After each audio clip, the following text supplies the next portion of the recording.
Hello everyone. So I had a great response to the video yesterday, better than I expected, and I'm excited to try this again today. Like I said, I'm not really sure if I'm going to do this every day, but you know, let's see. Why not? So quick recap for those who are joining me today for the first time. Hello, and I'm going to go through my Readwise highlights. There are 10 highlights every day from different books. Books that I've connected. Books that I read on Kindle and Libby, and other sources, articles at sometimes, and some books that I've read in past, but there are no highlights, and Readwise surfaces them too. So if you are interested in trying out Readwise, there is an invite link in the description below, and if you use that, each of us gets an extra month. So why not try it out? So let's start with the review today. You know, it's we can see, okay, we have 10 highlights, 11 highlights because one is an extra one, like I said yesterday. So let's start. Okay, so the first one is from this book, The Science of Overcoming Procrastination by Patrick King. It says, vividly think about your future self and how they will feel. This strategy this strategy remedies the tendency to get so caught up in your present anxieties or present pleasures such that you fail to appreciate the relief and sense of fulfillment that comes once you accomplish a task, and the horror that comes if you don't. So this particular quote, I think it's talking about thinking of your future self, and it kind of mirrors another book that I've read. This book came up yesterday as well, Get It Done. And there is this thing about if you want to maintain your motivation, make the best decisions possible, from a long term point of view, not just for right now. Um, think of having empathy for your future self. Many times our future self is so distant from us that we don't really think about them, and we try to prioritize for what we feel right now. So you might buy something because you're feeling, you might buy something that you don't need if you are feeling little, I don't know, depressed. That's why there is this thing called retail therapy. So um there is this guideline, I personally follow it. And if I want to buy something that's not in the list of necessities, like not grocery or stuff like that, things that I would like to buy, that I want to buy. Um, I wait 24 hours, invariably. And after 24 hours, if I still feel like buying it, yes, I would probably go ahead and buy it. I would see, what I feel after then. And this is another trick that, kind of forces you to think about your future self. And, like I said, this book from this concept from Get It Done, having empathy for your future self, and that was a very powerful image for me. And it kind of raised tough questions for myself, when I my empathy, like I like to think of myself as an empathetic person, but am I having empathy for my future self? Anyway, so like, back to this. I think this kind of closely mirrors that. Think about your future self and how they will feel, and you know of course, the concept of it's not about buying stuff or things over here. It's not about motivation. It's about overcoming procrastination.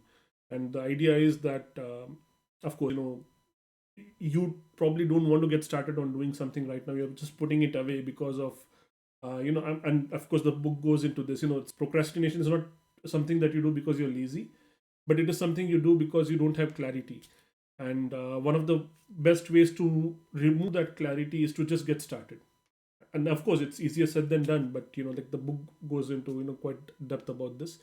But to push yourself to get started, have empathy for your future self. All right, let's move on. So, okay, this quote is from Harry Potter and the Order of the Phoenix. Indifference and neglect often do much more damage than outright dislike. Okay, yeah, it's like I said, it's not a highlight I made. It's like it says a supplemental highlight from a book you've read. But I like this quote.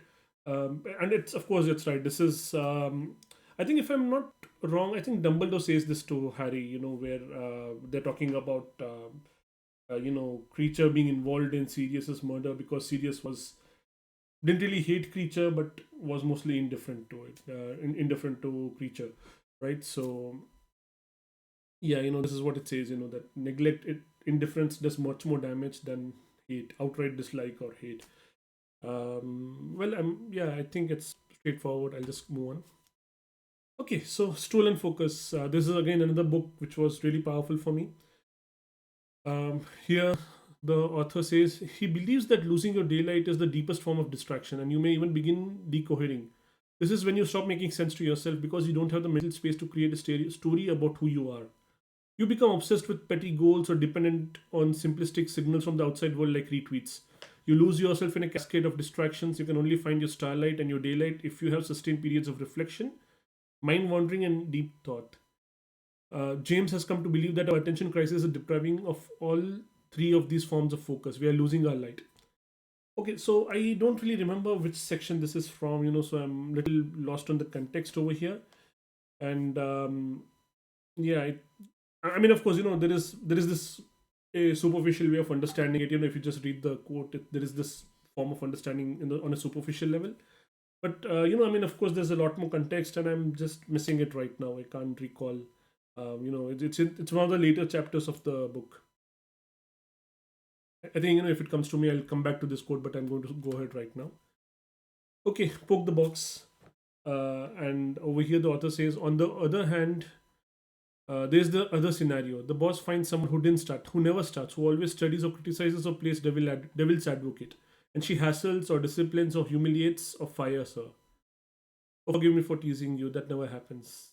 Okay, all right. I mean, of course, the author is being sarcastic over here, and like this whole book is about just getting started. Um, like the name says, poke the box. It's about just get started, and like it goes on to, like the whole subject this book covers is about how there are not enough people who start things. It's like okay, if somebody else has started, it's very easy to get on board, and it's like, okay, great, I can work alongside a team and everything. But how do I start from scratch? And this whole thing reminds me of that phrase, tyranny of a blank page. If you're start beginning to write something, and if it's a blank page, it terrifies. Where do you start?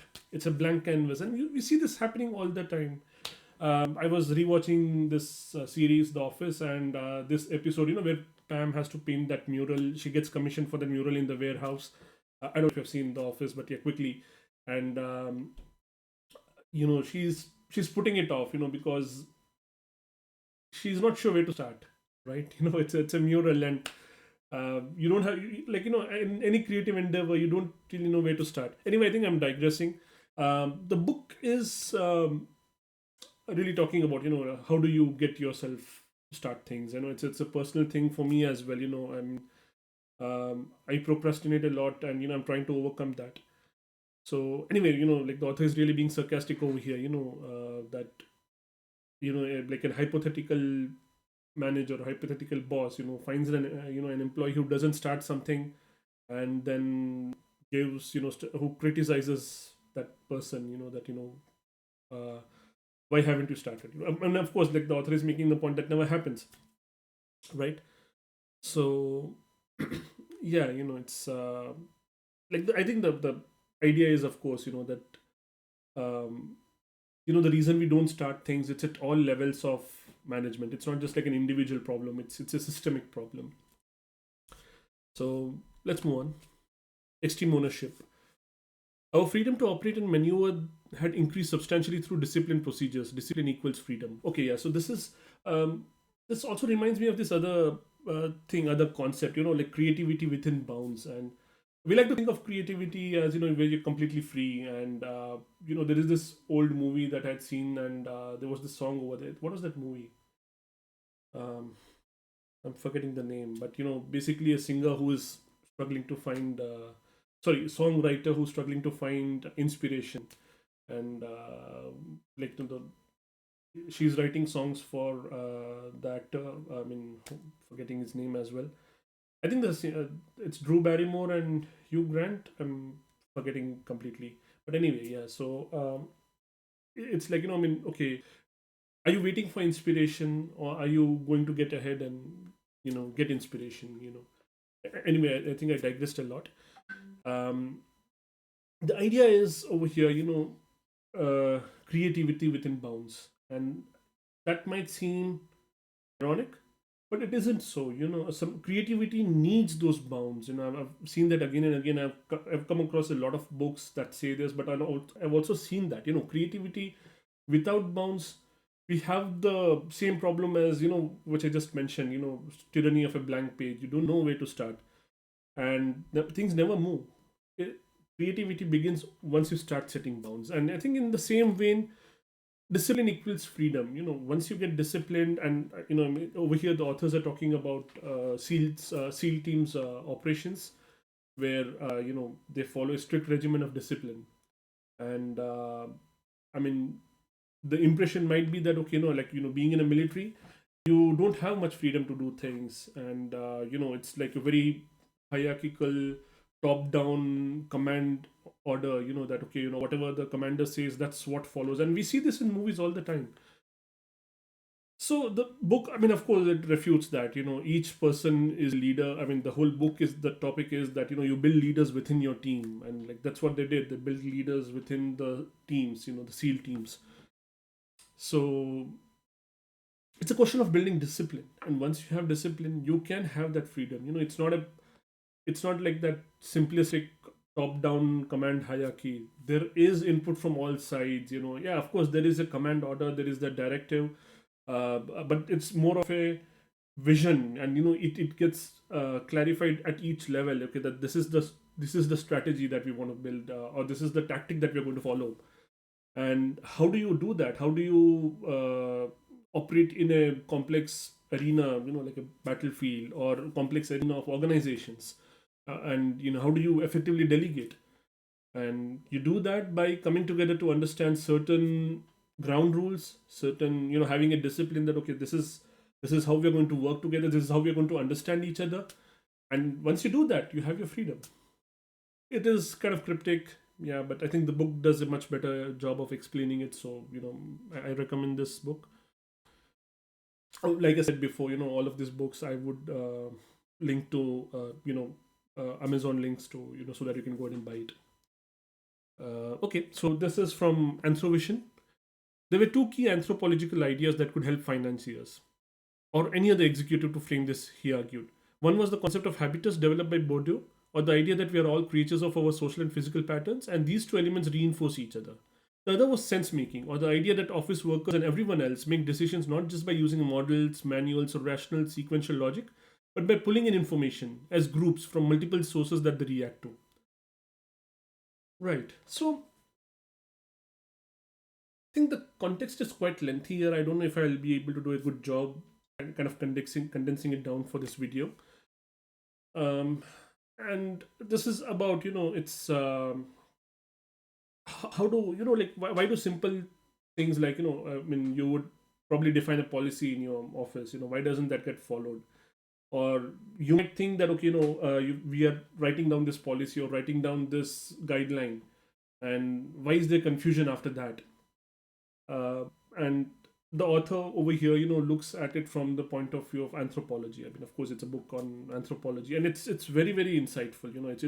It's kind of like, I mean, not really a management book, but of course, like the author makes the case that this is something that leaders need to read, and it's very, very insightful. But yeah, again, I'm not really sure how deep I can go into this context. It's like, you have to build on a lot of different ideas to get over here. But from a superficial level, that you can at least make out that that office workers and everybody else, they don't make decisions just by using the guidelines or manuals, or just like logic. People are complex, and you don't really know when like multiple people, individuals who are complex, come together in a complex social environment. The interaction, what results from the interaction, it's very, very difficult to predict. And yeah, that's essentially it. I mean, if you want to understand how decisions could turn out to be, like, you're trying to roll out a guideline or a policy, how might that work? You have to look at it from a point of view of anthropology. And yeah, like I said, it's a very different way of looking at things, but very important. Let's move on. 4,000 weeks. Okay, this came up yesterday as well, and it's great. So it is not simply that one is interrupted, right, Sparks? It is that one is actually inclined to interruption. It's not so much that we are too busy or too distractible, but then but that we're unwilling to accept the truth that reading is the sort of activity that largely operates according to its own schedule. You can't hurry it very much before the experience begins to lose its meaning. It refuses to consent, you might say, to a desire to exert control over how our time unfolds. In other words, and in common with far more aspects of reality than we are comfortable acknowledging, reading something properly just takes the time it takes. And this was a really powerful image for me, considering myself that I've become a regular reader. I mean, I used to read a lot when I was a kid. I kind of dropped it, and I think a couple of years ago I started reading intensely again. And anyway, back to this quote. It's like this thing is talking about, our focus. How, like, why is it so important to read, physically read stuff, um, like a book, not read articles where you can jump from paragraph to paragraph for reference, not that, but giving up yourself to the book and the flow and the time it takes. However fast you're reading, there is this, I think there is this joke, um, the joke goes like this. I read War and Peace in 20 minutes. It's about Russia. So if you're going to complete a book like that in 20 minutes, it's, sorry, did I mention that it was about speed reading? Okay, I messed up the joke. Anyway, so uh, yeah, back to this. If you're going to read something like that in 20 minutes, you're not going to get much out of it. So the author makes a point that we see this very prominently in reading, in an activity like reading, where we just can't do anything. If you're going to read something properly, it's going to take time. We have to give up our illusion of control on time, and the whole book, I mentioned this yesterday also, that this book is about that. It's not about time management in line with other books, that okay, this is how you manage your time, but it's making a point that you can't. How do you live with that, after acknowledging that you can't manage your time really? So of course there is this common saying that you don't manage time, you manage your priorities. Anyway, like, again, don't want to go there right now. So this quote, it kind of points to all the different activities that are out there, really healthy activities that simply take time. And not doing that, if you give up on activities like that simply because, like, to do it properly you need time, we start losing the things that make us really alive. um, I'm paraphrasing, of course, over here. It's my reflections. So, like the author says, you can't hurry it very much before the experience before begins to lose its meaning.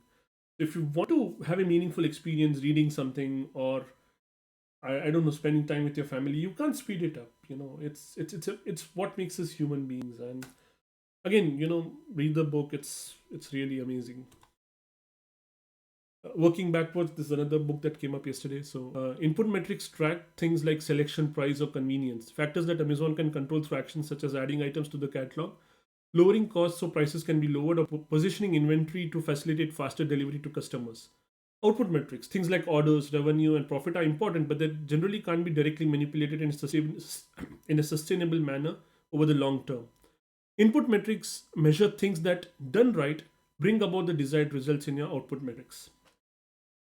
And this this split between input and output metrics, it kind of led me down a path of understanding metrics for my own organization. What are my input metrics?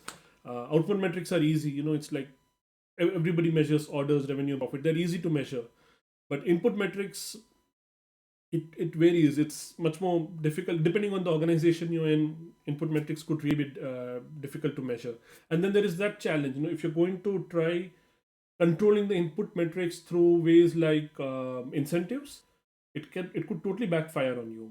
Like, for example, I'm not saying Amazon does this, but like, just to stay within the context of this quote, like, let's say they would optimize for price, reduce the price, because reduced price will lead to, more orders, and probably greater revenue, but profit would reduce, right? Because if you're going to reduce the price, you're probably not making enough profit, or or you're selling at a loss. So, you know picking those right output metrics that would give you the holistic view of your organization, that's a challenge, right? And of course, you have to find those input metrics and figure out how do you control them, or even determine if you should really be controlling them. And yeah, this is what it talks about. It's like a complex problem. I'm afraid I really couldn't come to a conclusion to what to do for my own organization over here, because there are multiple input metrics, and like I said, there's always a risk in incentivizing the wrong thing, the cobra effect and everything. um, so yeah, but it's still insightful. It's still something that I'm reminded of, and it's a very useful tool, splitting things in input and output metrics, and then focusing on input metrics, because that is something that the team can control. All right, let's move on. Okay, the genius zone. Notice you're feeling unhappy regardless of the reason. Wonder, what am I trying to control that's actually impossible for me to control? Get an insight about what you have been trying to control, or if nothing comes, let your mind continue to wonder about it. Acknowledge that it's outside your control, whatever it is. Let it go and let it be. So, um, this book, it talks about a genius zone, which is which is kind of like beyond your zone of excellence. And it's kind of like, okay, I mean, the book makes a point that all of us reach our zone of excellence. It's fine, and it's just like, okay, getting better at what we do, but then we hit a ceiling, and if you cross that ceiling, we enter this genius zone, right? And one of the things, it's the point that it's making over here, that are you really trying to control something that's impossible to control? Because we, of course, we kind of get bogged down into problems, right? And then we try to control things that really can't, and we lose the sight that, okay, this is an unsolvable problem. I would rather do things that I'm actually good at, that I can control, and thereby reach the zone of genius. Again, it's like I'm trying to wrap the context of the whole book in this thing, because the concept of this book is, like I said, the zone of genius, and it's kind of limitless beyond zone of excellence. But yeah, it's difficult to kind of condense it in one go, right? But thereby, it's all the quotations in this book, they kind of point to the same thing. So yeah, it's just a way of looking at it. All right, let's move on. Range. Oh, another excellent book, and like this was a very, it's like a very insightful and eye opener for me, because before this, I used to give a lot of importance to specialization, and some importance of, like, okay, something other than what you specialize in. And I was more like, the T-shaped skills or the pie-shaped skills, I would limit to that. But range, it was kind of like a treatise in what, you know learning wide actually means. But anyway, okay, let's hear the quote. Lim saw that brain areas associated with focused attention, inhibition, and self-censoring turned down when the musicians were creating. It's almost as if the brain turned off its own ability to criticize itself, he told National Geographic. While improvising, musicians do in pretty much the opposite of consciously identifying errors and stopping to correct them. Okay, so I've already given the context of this book, so it's making the same point, I mean, going wide rather than going deep into something. So, from the point of view of creativity, it's like there is this another book, I'm actually trying to remember the name of that book since morning. It's not coming to me, but there is this concept of diffuse thinking. That is, you're not really thinking about one thing in particular. It's like you're kind of, maybe you've read something and now you're taking a step back and just, you know not thinking about anything in specific. But I mean, of course, your brain is still doing its work. It's still thinking about a bunch of things. So that's what that book called diffuse thinking. And again, then I think that it's the same thing over here. um, that, when the musicians were trying to create, when they were trying to be creative, or when they were trying to improvise, um, the brain areas that are associated with focused attention, like, and other things, inhibition and self-censoring, because all of those kind of uh, help in wandering your attention. So those areas, they turn off, because while being creative, you're actually not being focused on something. It's very similar to what they say about, programming. If you're a programmer, or, I mean, if you're experienced with software engineering in general, they say that the best debugging tool is taking a walk. So as in, if you're trying to solve a problem that's proving very difficult and you don't know what to do, the best way to go about this is go take a walk. And I think it's like, when you're taking a walk or when you're in the shower, you're not really thinking about something specific. Your mind is in diffuse thinking. You're not focusing on one thing, and you're going wide. You're thinking about a bunch of things. And it's like, the quote says, it's almost as if the brain turned off its own ability to criticize itself, because like those areas are not being those areas are not active at the moment. So yeah, it's the importance of going wide. It's the importance of, you know um, diffuse thinking and all of that. That's where creativity happens. That's where improvisation can happen. And so it's a good thing, like, I mean, you don't always have to focus on a problem. Sometimes you have to take a step back to solve it. So I guess that's our last highlight. Let's see what's our bonus. Okay, how to use Readwise. Well, I've used Readwise for like 500 plus days, so I'm not reading this. And that's it. We are done for the day. Thank you, everyone. Like I said, all the links are in the description below. Please go ahead and look at the books, and Readwise. Join Readwise as well if you're into highlights and stuff. And see you tomorrow, hopefully.